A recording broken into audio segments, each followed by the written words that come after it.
The May 23rd through June 5th issue of New York Magazine features this headline. This magazine can help you get an abortion, a state-by-state handbook for anyone in need. This abortion guide tells readers how to evade the law when attempting to kill their unborn baby while in a state that protects unborn babies.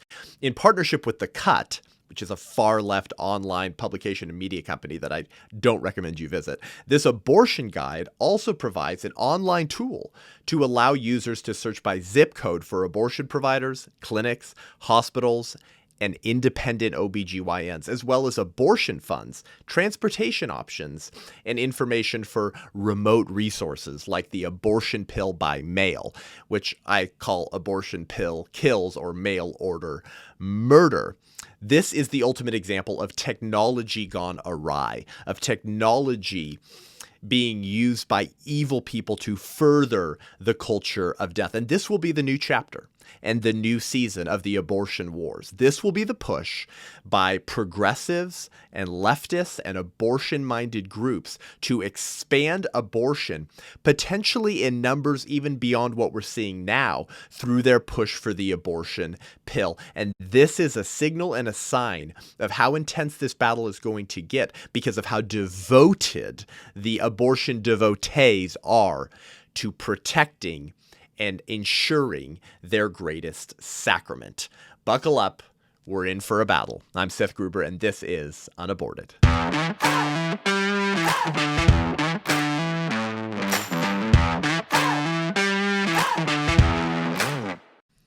Welcome to the show today, guys. Thank you so much for tuning in. I really appreciate it. I am coming to you from on the road again, today repping a USA Turning Point USA shirt as a new ambassador for Turning Point. And if you want to go shop at the turningpoint.usa/merch store, you can use my code Seth Gruber. No spaces, all lowercase, for a discount on your gear. Very grateful to Turning Point and my friend Charlie Kirk for teaming up with me and so many others who are devoted to contending for truth and life in the public square. So thank you for tuning in today. If you're a new listener to the show, we give the show a rating and review. We really appreciate it. Lots of growth in this podcast right now, especially as abortion is a hot issue, and we want people to be educated correctly, encouraged, and inspired to stand for life in this moment. So give us 5 stars, leave us a review, let us know what you think. So New York Magazine has just published, as of a couple days ago, an abortion handbook on how to get illegal abortions. This sounds so dystopic and so Orwellian that it almost has to be true, right? In today's political discourse, something this strange could only be true in the nature of our politics today and with the obsession that the secular culture has in defending abortion. So according to New York Magazine on the website, New York Magazine published its first guide to where and how to find abortion services in New York in 1972, the year before Roe versus Wade made abortion legal in all 50 states. Now in 2022, it's clear these resources are more relevant than ever, says Lindsay Peoples, editor-in-chief of The Cut. I'm incredibly proud of the Cut team for introducing this exhaustively researched guide as both a print and digital endeavor. My goal for The Cut is always to be a resource for what women need, and we are committed to making this guide available for free for all who need them. So The Cut has teamed up with New York Magazine, and The Cut is sort of providing a lot of the digital side of things with this abortion search tool to find your local baby killing center, as well as support to pay for that abortion. And I want to point out, though, it's very interesting in all of the coverage you'll see, and I'm seeing on this new abortion handbook, both New York Magazine and the folks over at The Cut keep referring to women. And she said it right here, Lindsay Peoples, editor-in-chief of The Cut. She said that my goal is to make it a resource for what women need. But then in the same documentation and in the same publication, they refer to birthing people. So once again, we're at this hilarious crossroads in the secular progressive movement to ask this question, what is a woman, right? You want to provide this for women. You're providing a resource for women's rights, women's bodily autonomy, where women can go to get illegal abortions if Roe v. Wade is overturned, but you also refer to them as birthing people. So what the hell is a woman? The question for a generation. And I encourage you to go check out the Daily Wire's new wonderful documentary with Matt Walsh entitled just that, What is a Woman? But this is an important point I want to make about this piece and about this last line here from Lindsay Peoples, the editor-in-chief of The Cut. She says, we're committed to making this guide available for free for all who need them. This is very important, okay? We need to open up the show by making this point because you're going to see more and more of this in the abortion wars in the next several years. The push of the secular progressive movement and the abortion industry, but I repeat myself, to provide abortions for free. The motivations of the abortion kooky warrior, okay, the abortion devotee, is not merely financial, it's ideological. It's very important for us to understand this because for a long time, the pro-life movement, the conservative movement have referred to the sort of the financially driven or financially obsessed abortion industry, right? That they're all about making money. Yes, they are about making money. Of course, abortion's a very profitable business. Killing little babies so that their parents can have orgasms without responsibility turns out to actually be a very profitable business. However, their drive is not merely financial. And I would venture to say that there is a broad swath of abortion warriors, of Molech serviles, okay, of abortophiles who actually are driven more by ideology than by wealth, than by money. They are true activists in every sense of the word, who believe in the morality and righteousness of their cause. And this makes them far more dangerous, doesn't it? Because when ideology drives you more than wealth, you will stop at nothing to achieve your ends, right? And even if you have to take financial hits to further your commitment to your ideology, so be it. That's not a sacrifice. That is an opportunity to prove your convictions. So we need to understand this about some of the leaders in the abortion industry, like Lindsay Peoples, the editor-in-chief of The Cut, which is one of the most pro-abortion publications in sort of the secular progressive revolution today, is that they're driven far more by ideological assumptions and commitments than they are by money. And this makes them incredibly dangerous because they'll lay it all on the line. And even when it doesn't make financial sense and they're upside down financially, they don't freaking care. It reminds me of C.S. Lewis's line, right?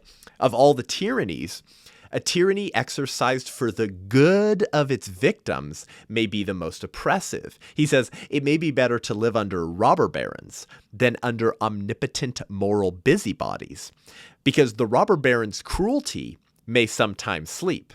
His cupidity may at some point be satiated, but those who torment us for our own good will torment us without end, for they do so with the approval of their own conscience. Do you understand?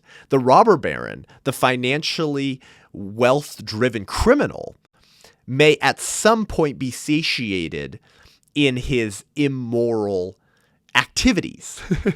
But those who torment you for your own good will never stop, for they do so with the approval of their own conscience. And these people murder the unborn with the approval of their own conscience. They will tyrannize both the unborn and the born in order to protect the fictional right to kill babies in the womb and damn anyone who dissents from their regime. So consider what this means for the future of the abortion fight. It means that we on the conservative side of the aisle, because let's be honest, we're going to need more than just the pro-life movement and the organizations that make up that movement. We're going to need a groundswell of conservative Americans, of patriot, life-loving, liberty-loving Americans who are willing to actually be sacrificing to protect the right to life of the unborn. And sacrifice, by its very definition, is sometimes not comfortable. It requires getting uncomfortable, something that the abortion devotees are comfortable with doing, comfortable with getting uncomfortable, because it's how much they care about abortion. If we don't begin evidencing the same level of commitment for life that the other side has in their commitment to death, we may never finally end and overturn abortion in America. So it's a very important point for you to understand. If you've ever scratched your head and going, why are these abortion groups doing these things for free? I thought they were financially driven. Not necessarily. So this handbook includes 6 articles to create a one-stop shop, if you will, for all abortion-related lies and strategies leading into a post-Roe America. They're predicting with assurance that Roe versus Wade will get overturned. It'll go back to the states, and maybe up to half the states might have almost up to abortion bans. And so they want to do all that they can to prepare America's women who will be living under a theocratic Christian regime that is going to be imposing Christian hierarchy onto women's bodies, right? They want to prepare women for what they view as sort of the tyranny of the right to life of unborn children, because that compromises their selfish lifestyle. So I want to spend the majority of the time on this show touching on the first two of these articles, and then we'll quickly fly through the last few. But it's made up of 6 articles. And the first segment of this is that abortion tool finder, that digital tool created by Cut. But here's what the first article is called, okay? And you can find all this in New York Magazine. It's called How to Have a Medication Abortion: Where to Find the Pill and What to Expect. The authors are Rebecca Grant and Elizabeth Isadora Gold. And here's their claim in this piece, where they talk about finding medication abortion, how to get it, how safe it is, how wonderful it is, some things to be aware of, et cetera, et cetera. They claim, quote, research shows a self-managed abortion with pills is safe and effective. A self-managed abortion with pills is safe and effective. Of course, you might be asking, safe for whom? Obviously not safe for the unborn child, but that's never what they mean by the word safe. They only mean for the mother, because they have no concern, shocker, for the life of the baby. Now, reminder, last year, the Biden administration removed the Federal and Drug Administration, the FDA's REMS requirement on RU 486.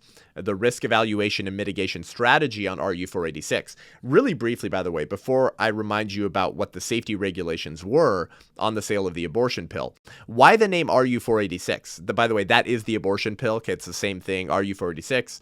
The abortion pill or medication abortion, it all refers to RU 486. Where does this name come from? On just a brief aside, because it's an interesting point of history.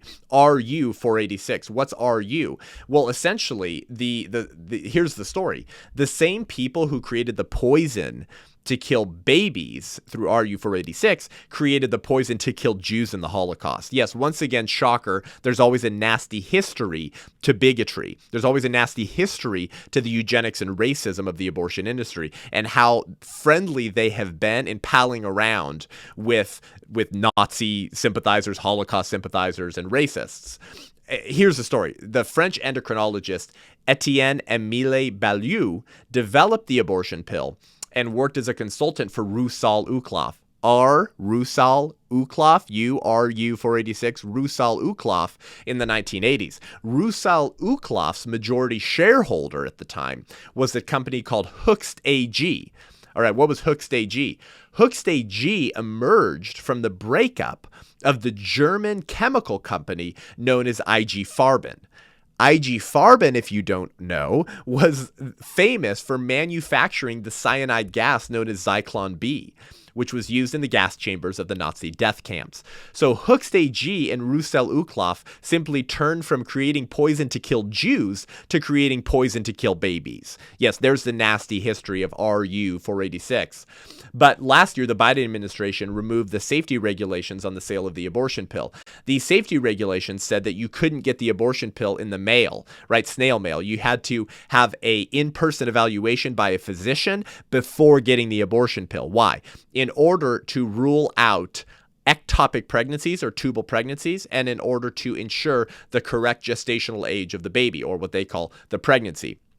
Here's why it's important to make sure that the woman doesn't have an ectopic pregnancy. An ectopic pregnancy is when the baby implants in the fallopian tube rather than the uterus. And so as that baby grows, it makes the fallopian tube expand. Left untreated, the fallopian tube bursts, the baby dies, and mom bleeds out internally. So you have to diagnose this and figure this out in order to make sure that women don't unnecessarily die, and we don't have a way to save the baby yet that is implanted in the fallopian tube. We cannot remove that baby. And so when women take the abortion pill, the symptoms they experience, the cramping and the pressure, is very similar to the symptoms you experience when you have an ectopic pregnancy. But if you don't require an in-person evaluation before getting the abortion pill, then the medical professionals and the woman can't rule out whether she has an ectopic pregnancy or not, which means that women will unnecessarily die from ectopic pregnancies that weren't confirmed or discovered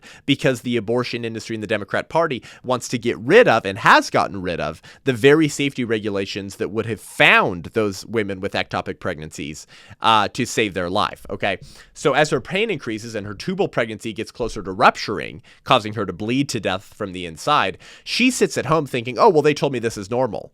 Okay, so there's an obvious danger there. And if you look at the number of pregnancies that are ectopic pregnancies, and we did this calculation once with Dr. Brent Bowles, our in-house OBGYN here at UnAborted, and you look at the number of pregnancies that are ectopic and where the abortion industry wants to be with mail order abortions, you would have 6 or more ectopic pregnancies per day.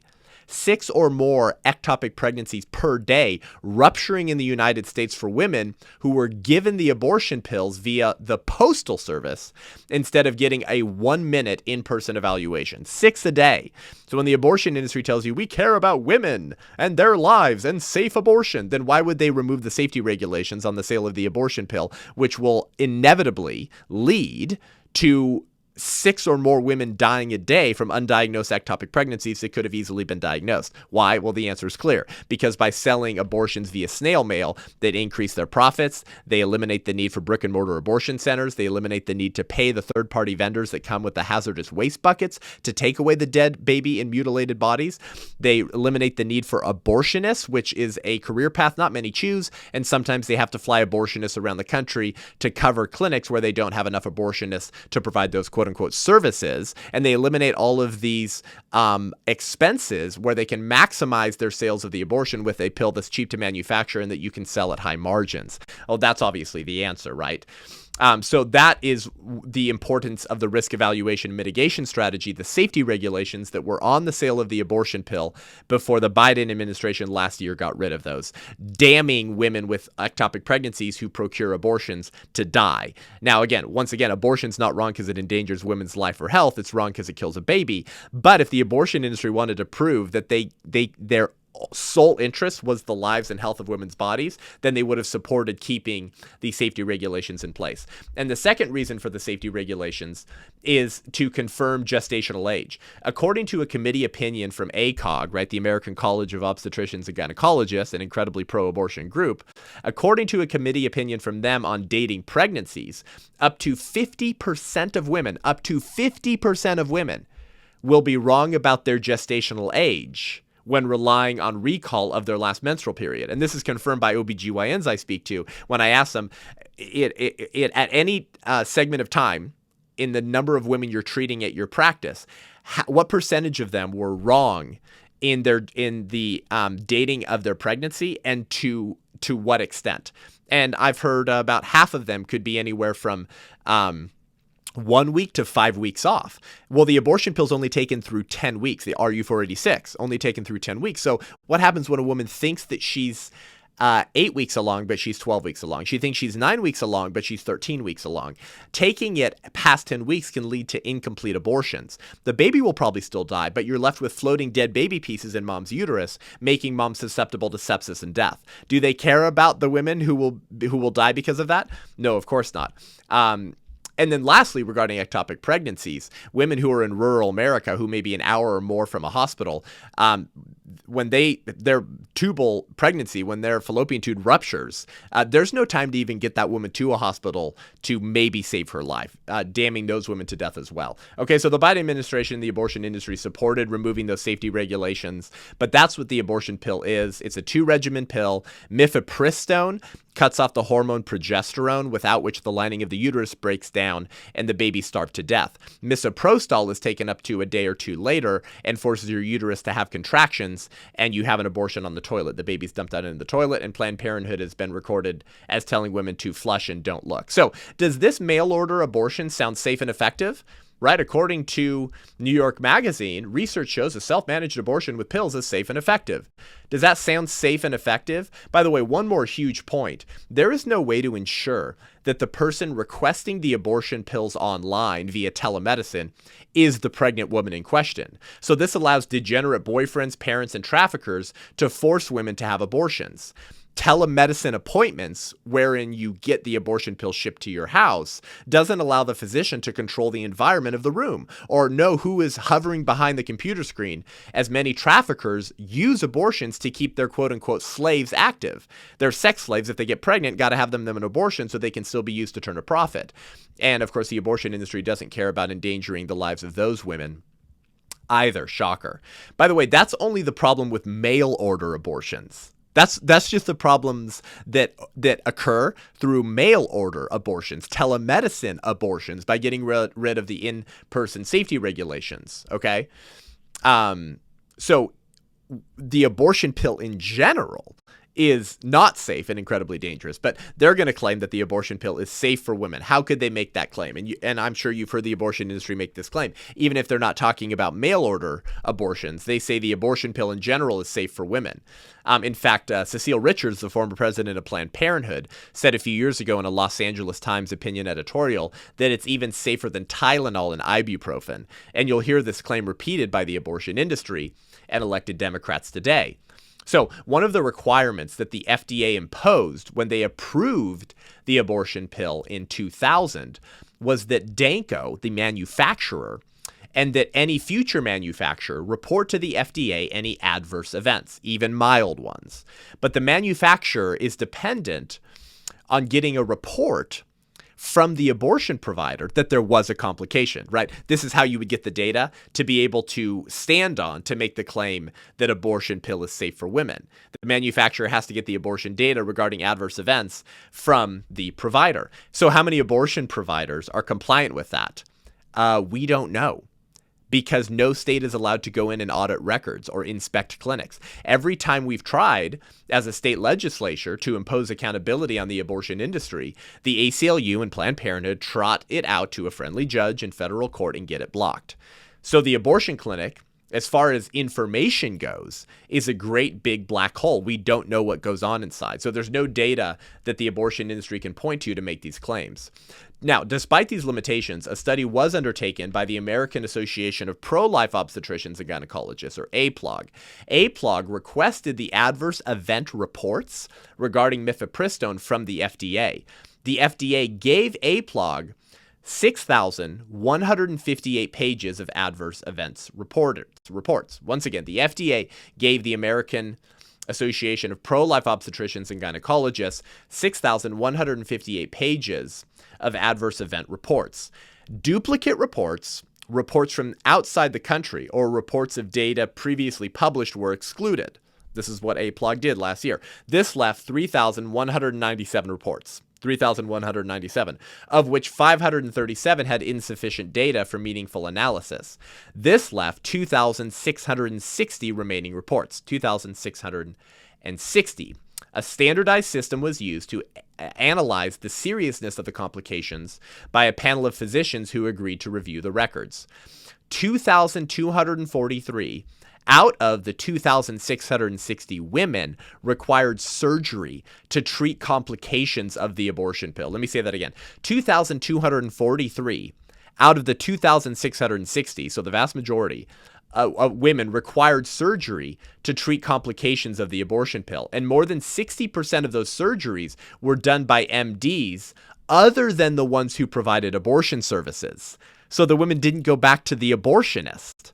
Nearly 2/3 of the women whose reported complications required surgery had to seek care outside of the abortion clinic. That means that 2/3 of the moderate and severe complications that happen that require surgery, the women are not getting the care from the abortion provider. So those adverse events were not reported to Danco, the manufacturer, by the abortion provider. Okay? So deaths occurred because of infection, anesthetic administration problems, or other drug toxicity, ruptured ectopic pregnancy, hemorrhage, suicide, possible homicide, and there was only one unknown cause of death.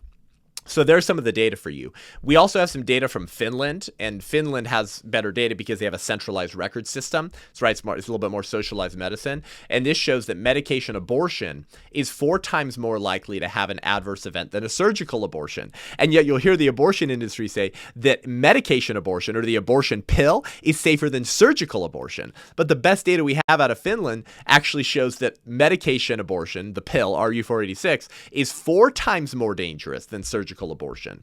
Finland's study of the data comparing medical to surgical, almost 50,000 women were evaluated, and that's where the fourfold increase in complications for medical versus surgical came in. And their chemical abortions were all under 7 weeks in this data set. Our complication and death rate will skyrocket and is skyrocketing, but it will be impossible to predict or to know by how much because of the lack of data. So that's the first article in this piece from this handbook on how to get illegal abortions from New York Magazine.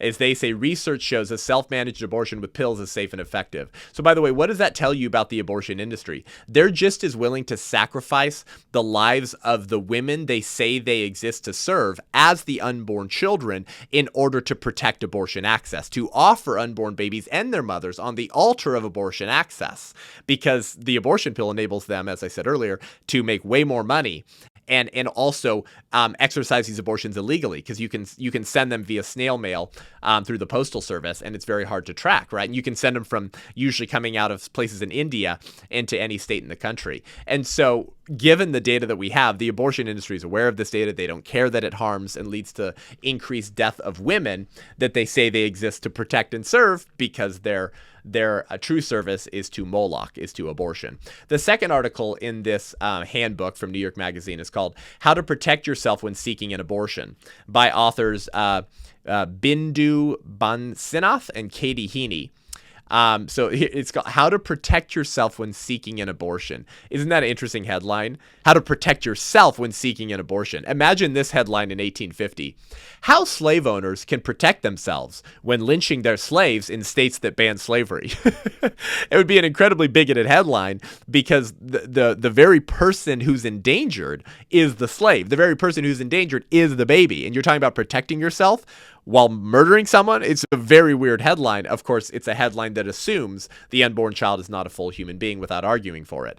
And one subheadline in this piece is called When Seeking an Abortion Could Land You in Jail. These are the steps you can take to protect yourself from legal scrutiny. So here's what they say. By the way, I need to talk to a lawyer about this. This may be illegal. I'm not sure. I don't know if you're allowed to coach people into how to break the law and avoid legal scrutiny and publish that information online. I feel like we should have laws against that, or perhaps we do.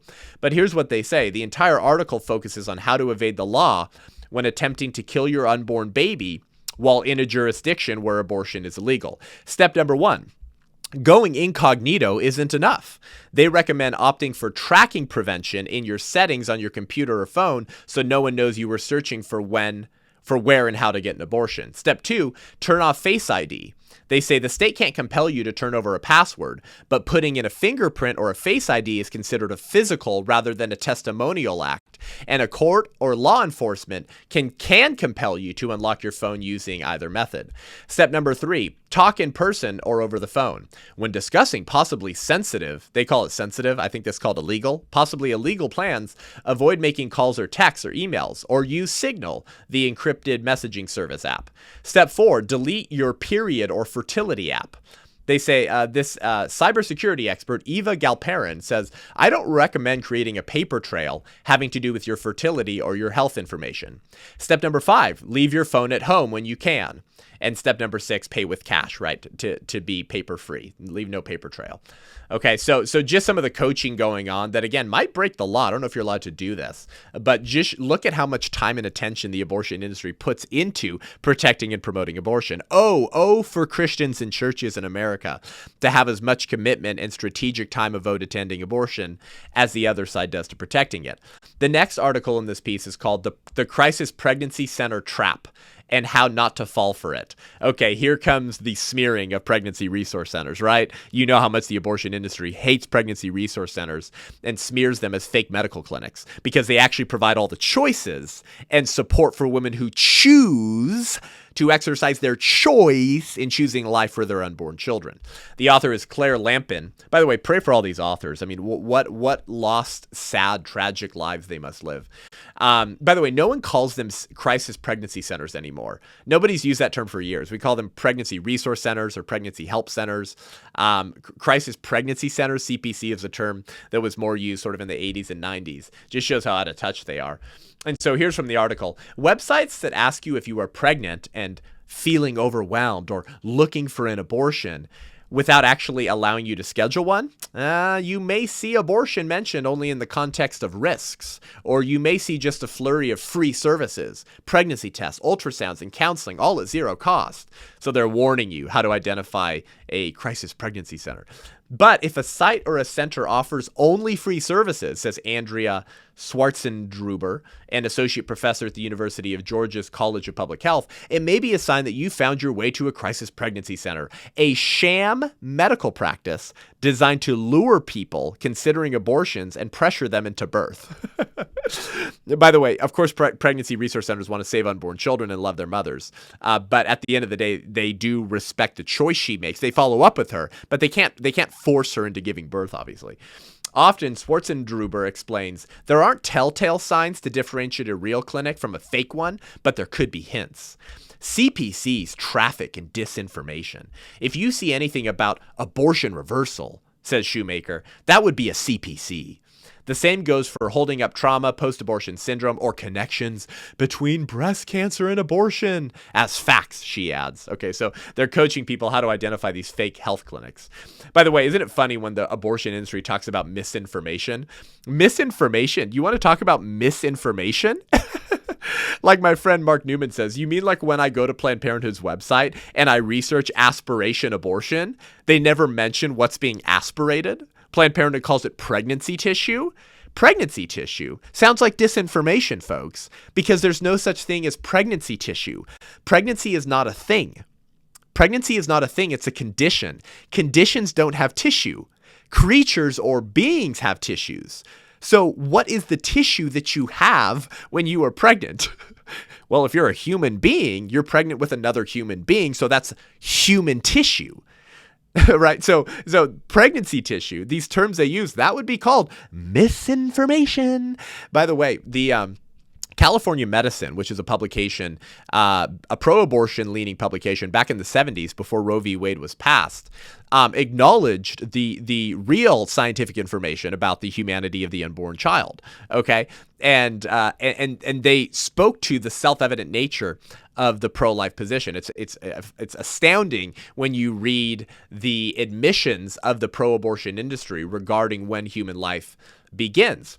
And they said that that human life begins at conception, and whether intra or extrauterine, it's a continuous process from the moment of conception. They admitted that back in 1970, and they favored abortion. So the abortion groups, the abortion industry, they all know it's a human being, right? That's why they have to harvest their organs, very specific organs, by the way, to sell on the black market. If it's not a human being, why are you targeting very explicit human organs for sale after you profit off of killing the baby? So it's funny when they talk about misinformation, but they specifically are referring to the abortion pill reversal, which they label misinformation, right? They say they traffic in misinformation.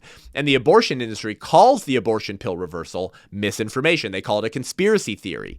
And they say it's actually dangerous to women. Now, what is the abortion pill reversal? Guys, it's just the hormone progesterone. That's the hormone that gets cut off when you take mifepristone or Mifeprex, the first regimen of the abortion pill. Without progesterone, the lining of the uterus breaks down and the baby starves to death. So abortion pill reversal is just progesterone. And by the way, this natural hormone has been used by the abortion industry in fertility treatments and in birth control. So they've never acknowledged that it was dangerous until it might save a baby for women who change their mind halfway through the abortion pill procedure and they want to save their unborn child. So what's their evidence that the abortion pill reversal is misinformation? One study is their evidence by Mitchell Creenan, an abortionist, by the way. Can anyone say conflict of interest? In 2019, which Mitchell Creenan claimed he had to suddenly halt when several participants experienced dangerous hemorrhaging that sent them to the hospital. Now, here's the breakdown of that study and how it's built on lies. The only women in their study who went to the emergency room for bleeding were the women who took mifepristone but did not get progesterone, which is the abortion pill reversal. So Mitchell Creenan's claim was he had to halt the study because so many women were hemorrhaging. It was so dangerous to continue his study, evaluating the efficacy of the abortion pill reversal. But the only women who were hemorrhaging and bleeding were the women who took the first regimen of the abortion pill and didn't take the abortion pill reversal. So the study that was used to show how dangerous the abortion pill reversal is actually showed the opposite. every woman in the study who got progesterone, over 80% of them, still had living babies and no bleeding, and none of them were harmed. So the Creenan study that attempted to prove that reversal does not work and is dangerous speculated that using only mifeprex and then not using the misoprostol would put women at greater risk of hemorrhage. And they have used this speculation in court against states like Tennessee that have attempted to mandate that information, the information about the reversal, to be included in the informed consent process. So the study showed the exact opposite. Women who took the misoprostol were more than twice as likely to experience hemorrhage as those that did not take it. This is exactly the opposite of the conclusion of the Creenan paper. And then again, this piece on the crisis pregnancy center trap, they make the claim that CPCs might talk about a link between abortion and breast cancer. That's misinformation, okay? Regarding the link between abortion and the risk of breast cancer, it's actually fairly well documented. Let me give you a brief summary that comes courtesy from, once again, our in-house OBGYN at the show here, Dr. Brent Bowles. From 1957 to 2018, there were at least 76 studies looking at breast cancer risk in women undergoing induced abortion and in women having a spontaneous miscarriage. 60 of the 76 studies show an association with induced abortion and increased risk of breast cancer, with 36% of those being statistically significant to the 95th percentile. There's a report from the National Academy of Science funded by the Packard, Buffett, and Hewletts that debunked, they claimed, the breast cancer linkage. Okay, so the National Academy of Science, which did a study funded by Packard, Warren Buffett, and Hewlett, the Hewlett-Packard, the printers, those billionaires, that claimed debunked the linkage between abortion and breast cancer. But that study relied on only three of the 75 studies and ignored all 60 of the studies that did show a linkage. So once again, there's your true information on the link between abortion and risk of breast cancer. But anyone who claims to say that is trafficking in misinformation, according to New York Magazine. And this is how they smear pregnancy resource centers. Okay. And the last pieces in this New York Magazine handbook on how to get an illegal abortion is called How to Get Help for Your Abortion Inside Abortion Mutual Aid Network. I won't spend much time on these last ones, but basically this provides instructions on how to find people to travel with when getting an abortion away from home. It's the road trip version of a clinic escort, okay? How to procure funds to pay for an abortion, and how to find a babysitter for your children that you didn't kill, that need to be watched because you're away from home traveling to a different state to kill your children's sibling. Incredibly dystopic, Orwellian, disgusting, genocidal evil. The second to last piece is called Don't Trust Do-It-Yourself Abortion Advice on TikTok. This was interesting to me. This was basically where they suddenly pretend to care about the risks of various forms of abortion to women and why to avoid them. And they talk about some bad advice on do-it-yourself abortions that TikTok influencers or users have espoused. But they obviously don't care about the health and safety of women seeking abortions. I just proved it to you. RU486, mail order abortions, can't diagnose ectopic pregnancy, can't confirm gestational age, refusing to tell women that their breast cancer risk could be increased by having abortions. They obviously don't care about endangering the lives of women who become just as much of a sacrificial lamb as the unborn child on the altar of abortion access. So this was their article where they pretended to care about the risks of various forms of abortion to women so that they could pontificate about how they care about women. And the last article in this New York Magazine handbook on how to get illegal abortions was called 10 Women on Getting an Abortion in the End Days of Roe. And basically, it just highlights the stories of 10 different women who recently got abortions in order to encourage more women to get abortions when Roe versus Wade falls and may be illegal in their state.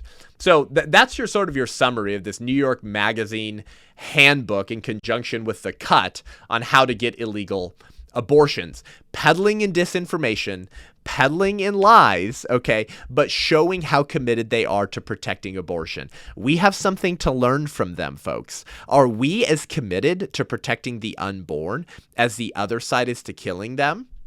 As Greg Cunningham says, there are more people working full-time to kill babies than there are working full-time to save them. And those that do work to save them, right, do so at great expense. Killing babies is very profitable, while saving them is very costly. So costly that large numbers of people who say they oppose abortion are not lifting a finger to stop it. right? That's the problem. The other side is incredibly committed to their ideological assumptions, to their belief that the unborn is a non-person that they can kill through all 9 months of pregnancy. And boy, do they rally. Boy, do they mobilize. Boy, do they strategize. Rarely do we see the same level of commitment on the side of the pro-life movement, which is a vastly underfunded and understaffed movement when compared with the abortion industry. So what is the solution to this madness, to this new horizon in the abortion wars? The answer has always been the church, right? And if you're not a Christian and you listen to the show, thanks for tuning in, man. But once again, recognize that you're enjoying the fruits of liberty that were only created and protected and preserved because Christians got political in recognition that men and women have natural rights that come from their creator. When the church is mobilized under a common banner that's comfortable with getting uncomfortable in order to love their neighbor through good policies, right? Politics matter because policies matter because people matter. When the church wakes up and does that, that's what changes civilizations. That's what changes countries. That's what abolishes genocides like abortion when the church wakes up. That has always been the solution. So send this to your pastor, your youth pastor, Christian workers. Pray for our country. Pray against the defeat of these demonic individuals. Pray for their salvation. And if you want to book me to come speak in your church to mobilize and inspire the church to stand in this moment, head on over to SethGruber.com. You can sign up for my newsletter, see my speaking schedule. And once again, follow the show on YouTube. Follow me on Instagram, TikTok, Spotify, Twitter, or Facebook to get current updates in the abortion wars. Thank you guys so much for tuning in. I'll see you next week. I'm Seth Gruber, and this is Unaborted.